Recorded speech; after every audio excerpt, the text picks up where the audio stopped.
Your doctor runs blood tests, everything comes back normal, but still you are exhausted every day. Your brain is foggy, you can't sleep, your hair is falling out, you just feel something is wrong. And when you bring it up, you are told your labs are fine. This is one of the most frustrating and most common experiences in modern medicine. The thing is, both things can be true. Your labs can technically be normal and you can still be unwell. Today we are going to talk about why that happens.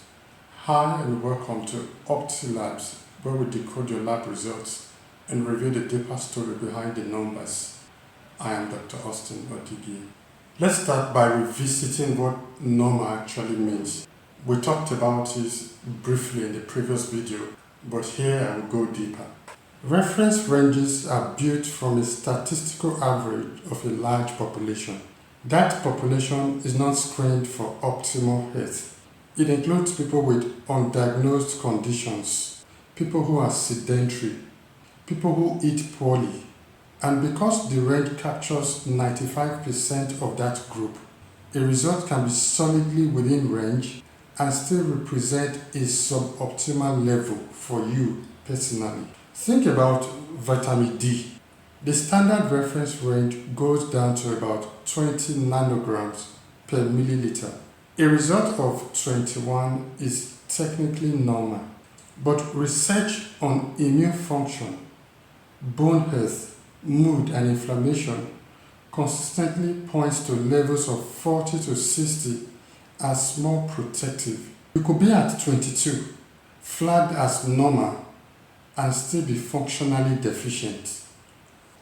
Let's talk about some specific scenarios or situations where normal lab results and real symptoms collide.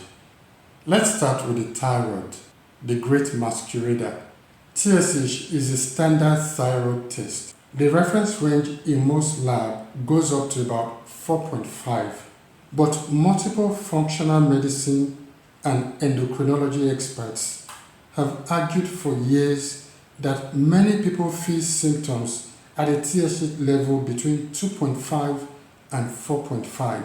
Fatigue, weight gain, cold sensitivity, hair loss, depression, all of those can be present with a TSH that a lab would call normal. In addition, many labs don't automatically test free T3 and T4 unless specifically ordered. TSH can look fine while conversion of T4 to the active T3 hormone is impaired. If T3 is low, you can have a perfectly normal TSH and still have all the symptoms of hypothyroidism. We have iron. Iron is more than just anemia. A standard CBC might show normal hemoglobin and hematocrit, but ferritin, which is your iron storage protein, might not be tested. Ferritin can be low even when you are not anemic, and low ferritin causes profound fatigue, brain fog, restless legs, and hair shedding. Many people are told their iron is fine because their CBC is normal, when nobody actually checked their storage iron. Optimal ferritin is generally considered above 70 to 100 microgram per liter. The lab reference range minimum is often as low as 12. A result of 15 is normal according to the lab. It is not adequate for most people. We have vitamin B12. Standard vitamin B12 reference range starts at 200 picogram per milliliter, but neurological symptoms including numbness, memory issues, and fatigue can appear below 400. A B12 of 210 will not get flagged, but it may be functionally insufficient. And finally, blood sugar.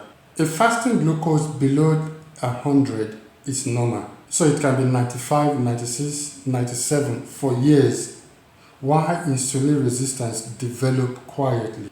The most sensitive test here is fasting insulin. If insulin is high, but glucose is still normal, That means your body is working overtime to keep blood sugar in check. That's an early signal that most standard panels don't capture.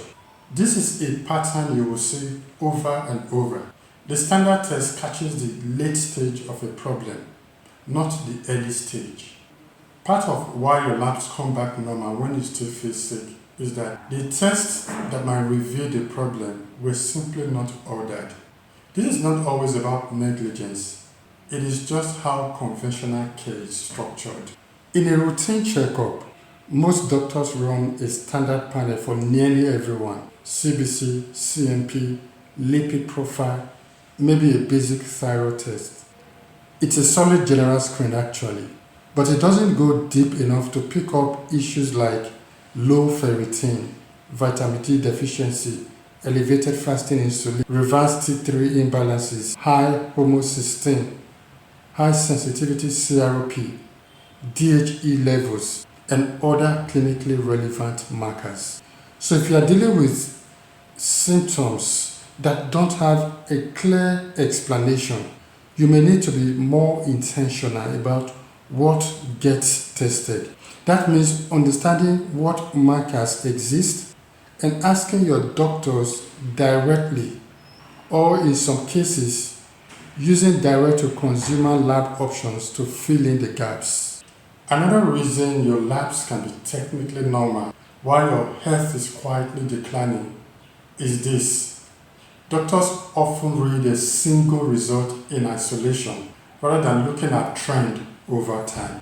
For example, let's say your TSH was 1.2 5 years ago. Now it's 3.8. Both numbers are within the reference range, but that's a significant shift.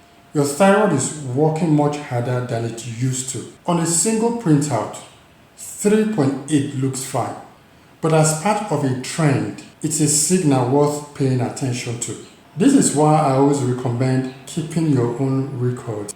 Scan or download your lab results and track your key numbers over time.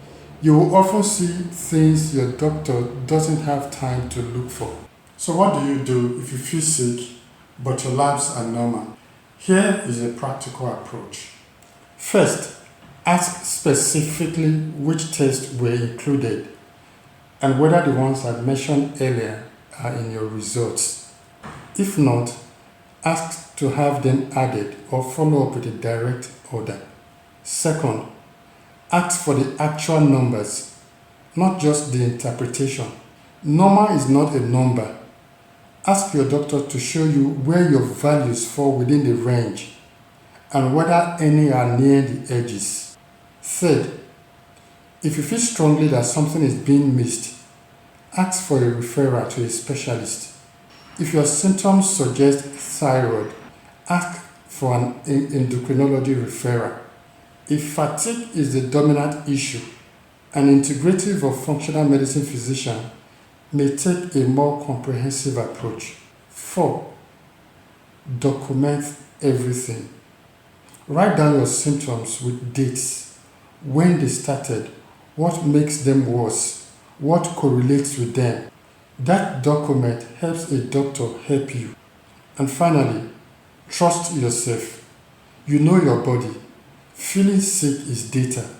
It belongs in the conversation. In the next video, I'm going to go deeper. We're going to look at the difference between normal and optimal ranges. What numbers to pay attention to for peak health, not just disease prevention. If this video resonated with you, I'd love to hear from you. What test did you have to push for? What did your doctor miss? Your comment might help someone else.